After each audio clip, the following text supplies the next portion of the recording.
Hello, Year 6. So today we are thinking about two elements within our maths.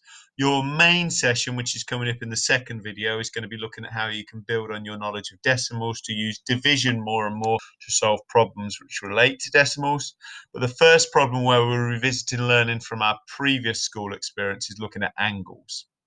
Now, in the second screen, which is about to come up, you'll see an instruction to draw on clock faces. Now, I haven't given you clock faces, and I don't want you to draw on your mum's iPad. So please don't use pens on the screen. What you can indicate is using your finger to indicate the second hand.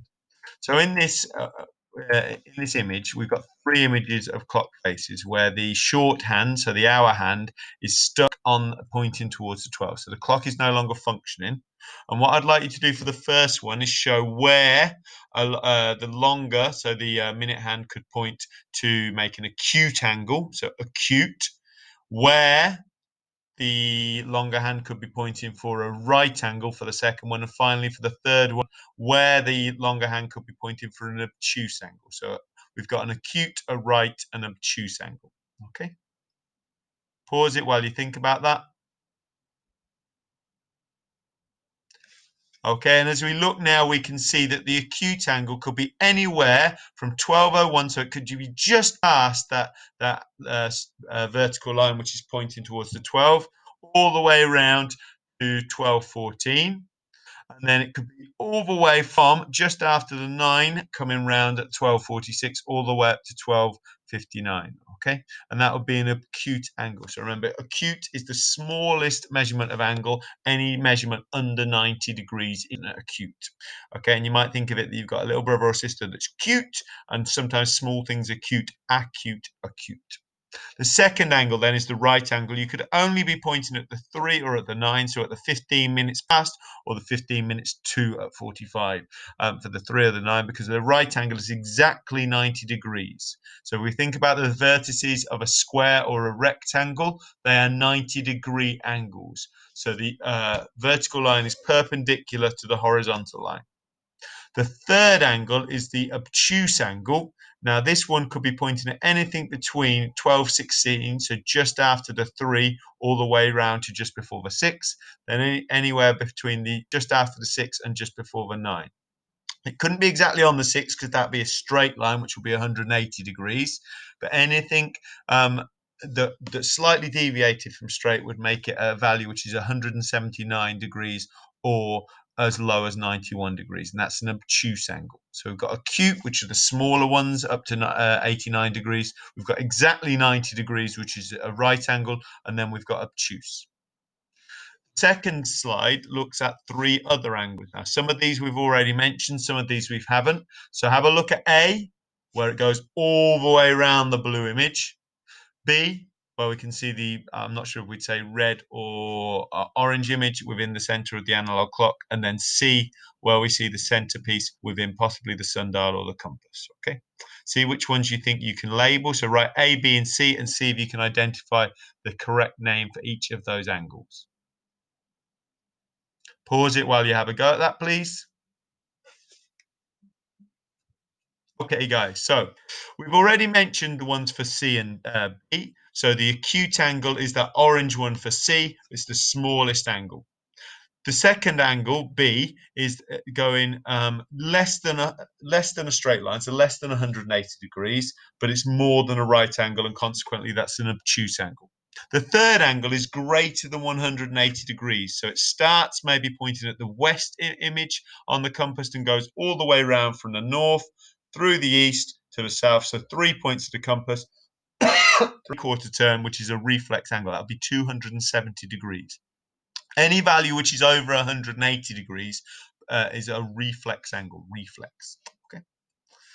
Right, guys. Again, we're using clock faces here, analog clock faces with Roman numerals upon them. Now, I don't want you to draw again on your mum's iPad. What I'd like you to do is think about where the minute hand will be after a 180 degrees turn clockwise. So we're going clockwise because it's a functioning analog clock. And if it goes clockwise, where would the blue hand, the long blue hand, be pointing?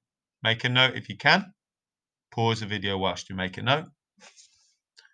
we can see now that it's gone 180 degrees has meant that it's gone half a turn around the clock face. So it's gone from pointing at 1, which indicates 5 minutes past the hour, to now pointing at the 7, which indicates 25 minutes before the following hour. Again, if we look at this compass, we're going to be going here from southeast, which is the point between equally between the east and the south, all the way to the north. Okay, and it's going not clockwise this time. The compass is going anti-clockwise, so it'll go through the east, then the northeast, then the north. And if it goes through those 3 mini points, how many degrees will it have turned? If you're not sure, remember that going from the east to the north would constitute a right angle, so that would be 90 degrees. And hopefully now you can see it will be 135 degrees. So going from east to north would be 90 degrees, but we've got the southeasterly element, which is halfway between south and east, so that's an additional 45 because half of 90 is 45. So 45 add 90 makes a 135-degree turn. Okay, guys, now if we split a whole, so the whole turn would be 8 over 8. Our numerator would be 8 and our denominator would be 8. Here we aren't turning a whole. We're turning not 360 degrees, but 270 degrees. So a whole would be 360 degrees. Here we're turning 270 degrees. So how many eighths would that be? How many eighths would that be of a whole turn? Okay, the equivalent then to 270 over 360 is 6 turns. So it's 6/8 of a whole turn. We can see that each mini element of the turn, each eighth, is the equivalent to 45 degrees. Okay, guys, last one together, or last couple together now. So is this the same as, is it less than, or is it more than? We've just talked about a whole turn being 360 degrees. So will it be the same as, less than, or more than a 3/4 turn? Okay, guys, hopefully you've identified that a 360-degree turn would, where the numerator would be 4 and the denominator for it would be 4 whole quarters of the turn, whereas the indicated side on the right is 3/4 of the turn. Just have a think about these pirates. Now they're facing southeast, and their captain has told them that they need to turn to face northeast. Henry says they've got to do the pirate accent.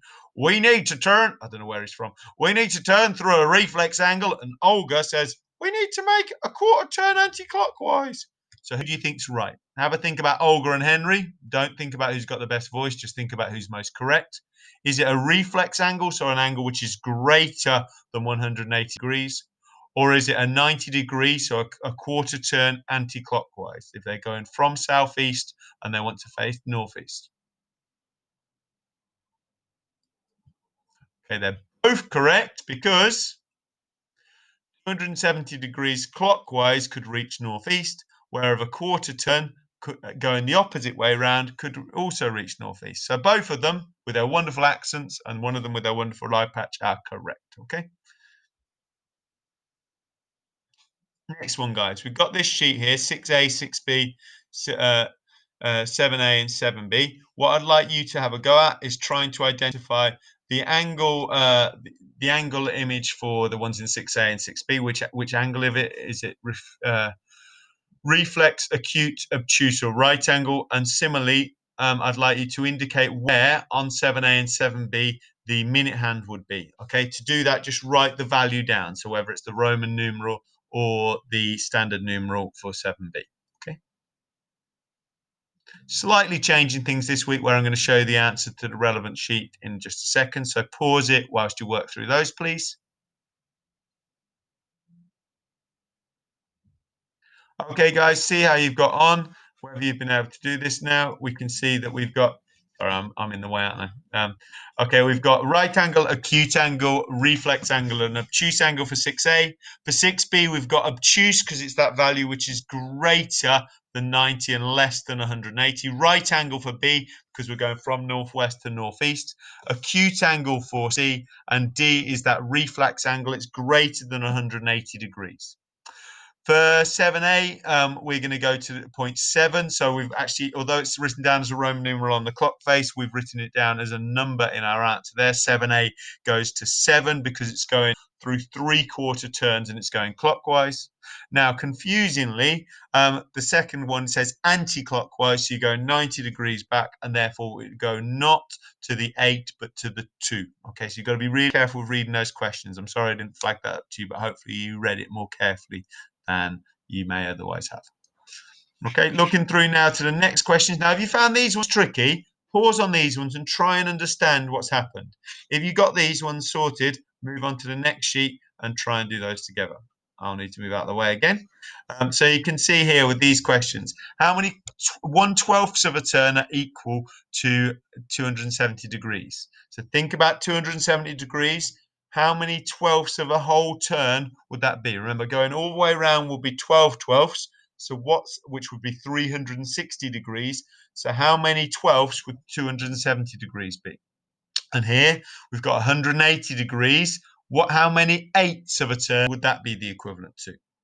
For 15a, greater than, lesser than, or equal symbols for both of those, and the same for 15b. Pause it whilst you try and solve those, please.